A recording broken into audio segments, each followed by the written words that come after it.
Ever wonder why some of Hollywood's biggest studios settled in Las Vegas? It wasn't just the sunshine. When Benjamin "Bugsy" Siegel helped build the Flamingo Hotel in 1946, he wasn't just creating a casino. He was establishing a power base for mob influence over the entire entertainment industry. The films you grew up watching, the stars you idolized, many were secretly controlled by men who answered to crime families. In this documentary, we're pulling back the curtain on how organized crime didn't just invest in Hollywood. They shaped what you watched, who became famous, and even what stories could be told.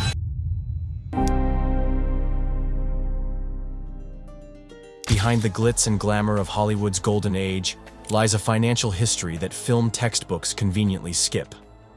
When we marvel at those iconic studio logos, MGM's Roaring Lion, Columbia's Torch-Bearing Woman, we rarely consider where the money came from to build these entertainment empires. In the 1920s and 30s, making movies was an extraordinarily risky venture with massive upfront costs and uncertain returns. Traditional financial institutions viewed the film industry with extreme skepticism. This financial vacuum emerged precisely when Prohibition-era crime syndicates were flush with cash. Major crime families sought legitimate businesses to launder money, and Hollywood offered the perfect solution. Early film studios operated with financial flexibility that traditional businesses lacked. Production budgets were deliberately inflated, creating opportunities to transform illegal funds into legitimate assets. The Great Depression intensified this relationship. As banks collapsed after the 1929 crash, studios faced extinction. Harry Cohn, Columbia Pictures' tyrannical founder, cultivated relationships with Chicago's criminal outfit that saved his company. These connections transformed Columbia from a minor studio into a major Hollywood player, a testament to how underworld money reshaped the industry landscape. Picture this: a private dining room at the Palmer House Hotel in Chicago, 1934. Cohn nervously adjusts his tie as a notorious gangster slides a briefcase across the table. "This solves your financing problems," the man says. "We expect certain considerations in return." This scene played out repeatedly across the industry, like an elaborate dance between two worlds that officially never met. The Hollywood financial system functioned like an onion. Layers of paperwork, shell companies, and silent partners concealing the true source of funds. Legitimate appearing investment groups formed around productions, with actual financiers hidden behind multiple corporate veils. Several landmark films that won Academy Awards and still appear on greatest films ever made lists were secretly financed this way. Studio accounting practices facilitated these arrangements perfectly. Films operated with multiple sets of financial records, one for investors, one for tax authorities, and a third reflecting actual money flow.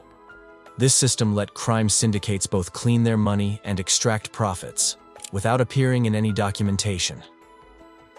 What made Hollywood particularly attractive to organized crime was the opportunity for cultural influence.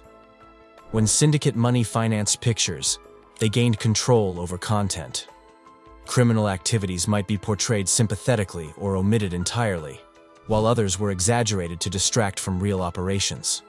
Film noir, with its stylized portrayal of urban crime, paradoxically flourished during periods of heavy mob investment. This shadow financing reached its peak during World War II. Material shortages created more opportunities for black market funding to enter studios. Criminal syndicates with access to rationed materials provided studios with everything from film stock to construction materials in exchange for financial stakes. Some of Hollywood's most patriotic war pictures were partially funded through these arrangements. By the late 1940s, congressional investigations began examining organized crime's influence across American industries. While attention focused on labor racketeering, financial relationships between criminal enterprises and Hollywood studios remained largely unexplored.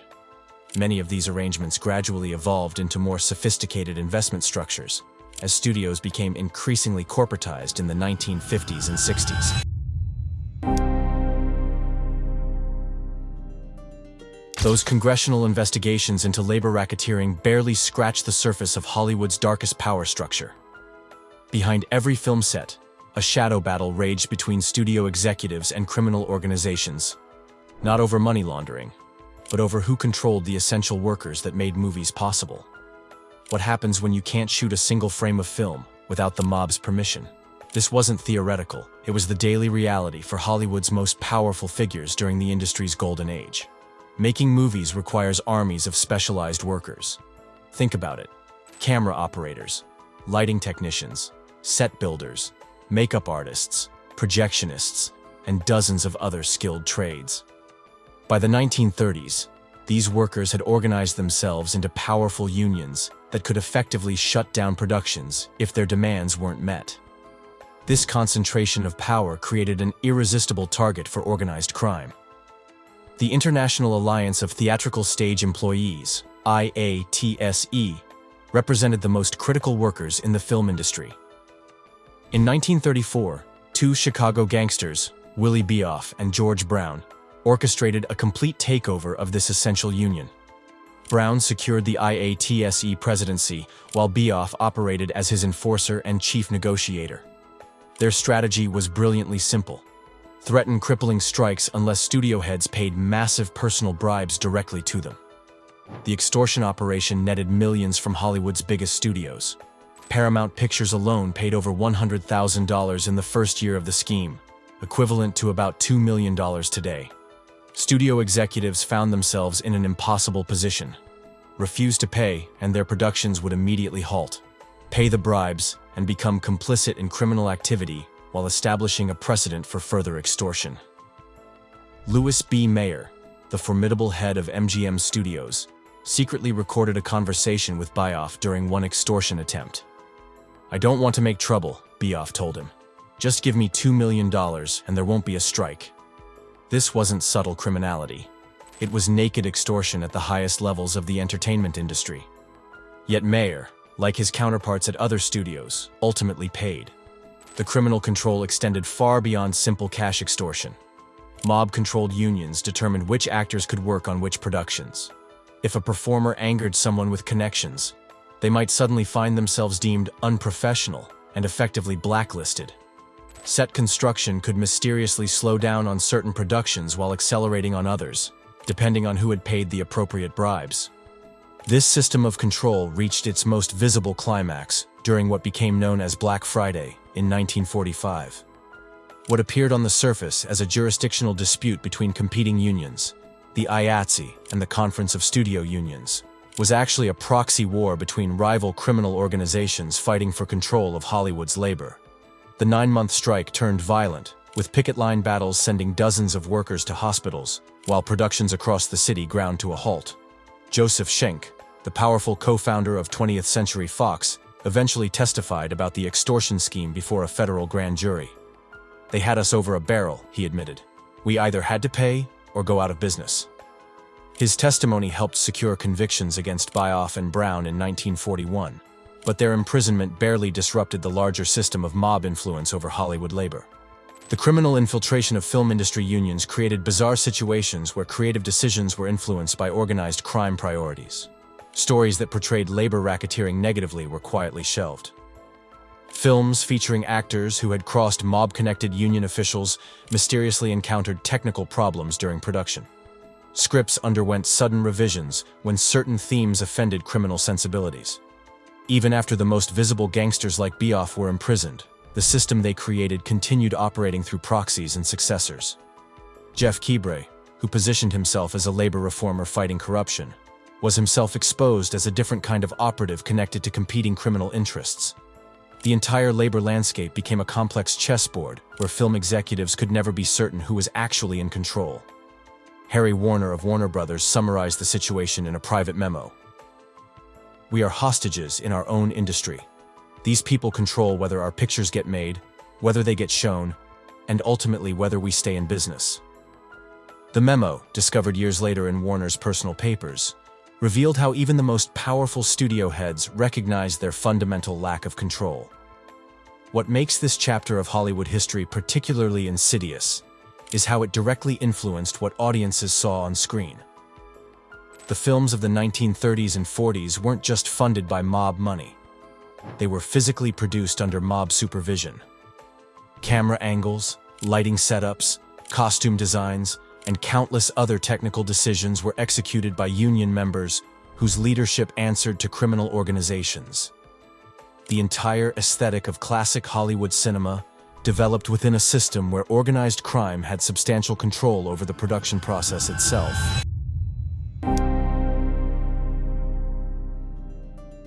The invisible hand of organized crime reached beyond studios and unions directly into Hollywood's star-making machinery.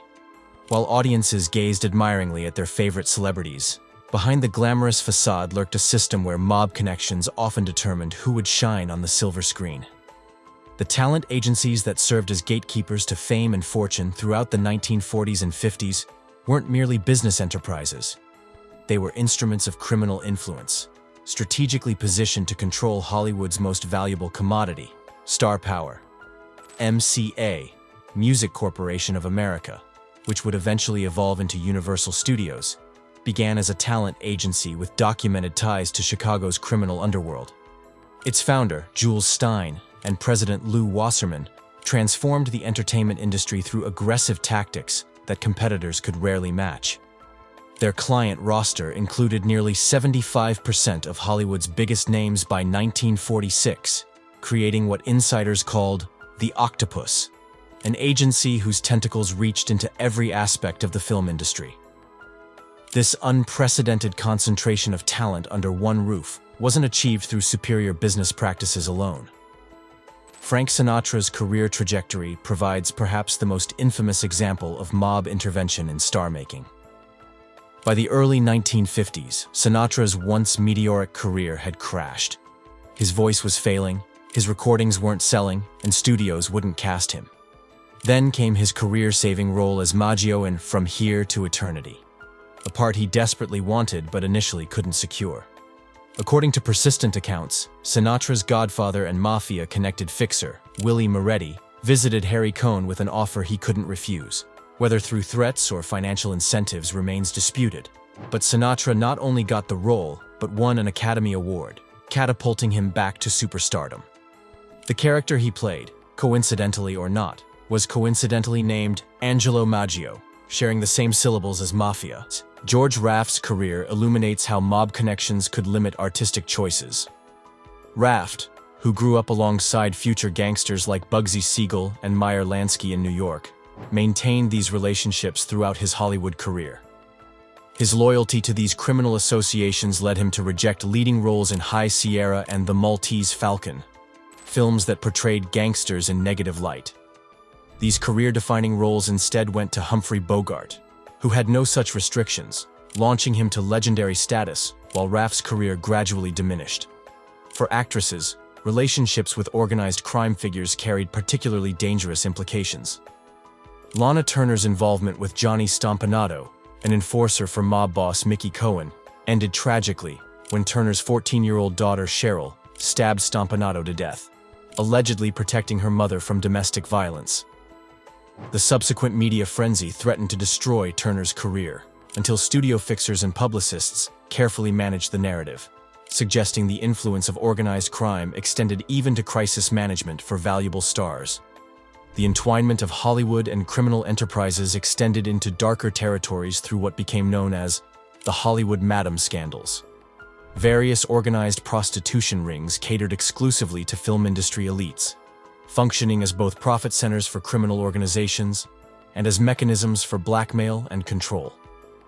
Madam Brenda Allen's Black Book from her 1940s operation reportedly contained names of major stars, directors, and studio executives, information so potentially damaging that when Allen was arrested in 1948, powerful interests ensured her client list remained sealed from public view.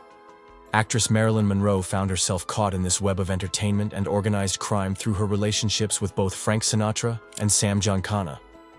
Monroe allegedly served as a go-between for communications between Giancana and President Kennedy, showcasing how these Hollywood crime connections extended into the highest political circles. Her mysterious death in 1962 continues to generate theories about possible mob involvement, highlighting the potentially fatal consequences of these dangerous associations. The relationship between stars and organized crime wasn't always coercive.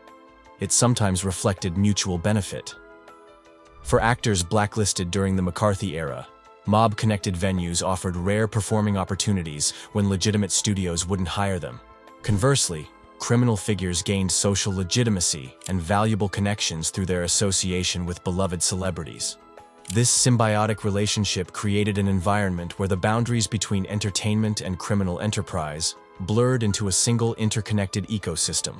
Judy Garland's career challenges illustrate how talent agencies with mob connections could control even established stars. When Garland attempted to break her restrictive contract with MGM, she discovered her own agents were working against her interests, prioritizing their relationships with the studio over her well-being. This exploitation contributed to her substance abuse issues, as her representatives and doctors supplied her with the amphetamines and barbiturates that would eventually contribute to her early death. Beyond the controlled confines of Hollywood studios and the street-level corruption of union politics lay a glittering desert mirage where organized crime's influence wasn't hidden behind closed doors. It was celebrated in neon lights. In Las Vegas, the mob didn't just infiltrate the entertainment industry, they built an entirely new entertainment capital from the ground up. Before Benjamin "Bugsy" Siegel opened the doors of his Flamingo Hotel in December 1946, Las Vegas was little more than a dusty railroad stop with a handful of small casinos catering mostly to locals. What Siegel envisioned was something revolutionary, a luxury resort where gambling was just one component of a sophisticated entertainment experience. Though the Flamingo's opening night was a notorious flop, Siegel's vision, funded with $6 million from Meyer Lansky and other East Coast Syndicate members, laid the foundation for what would become America's playground. When Siegel was murdered in Beverly Hills just months after the Flamingo's rocky debut, other mob families quickly recognized the potential of his desert dream. The Sands, operated by Frank Costello and the Genovese family, the Desert Inn, mobsters and Cleveland's Mayfield Road Gang, and the Riviera, Chicago and Kansas City interests, emerged as crown jewels in organized crime's legitimate empire. These weren't just gambling establishments. They were comprehensive entertainment complexes designed to attract Hollywood royalty, both as performers and guests. The relationship between Las Vegas casinos and Hollywood stars was mutually beneficial in ways unique to both industries. For celebrities, Vegas offered astronomical paychecks without studio oversight, freedom from restrictive morality clauses, and a playground where their vices were not just tolerated, but catered to. For casino operators, star power legitimized their businesses while drawing wealthy crowds to the gaming tables. The Copa Room at the Sands became the epicenter of this symbiotic relationship during the Rat Pack era. Frank Sinatra, Dean Martin, Sammy Davis Jr., Peter Lawford, and Joey Bishop turned their performances into cultural phenomena that transcended mere entertainment. These weren't just shows. They were events where audience members might find themselves seated next to mobsters and movie producers at the same table.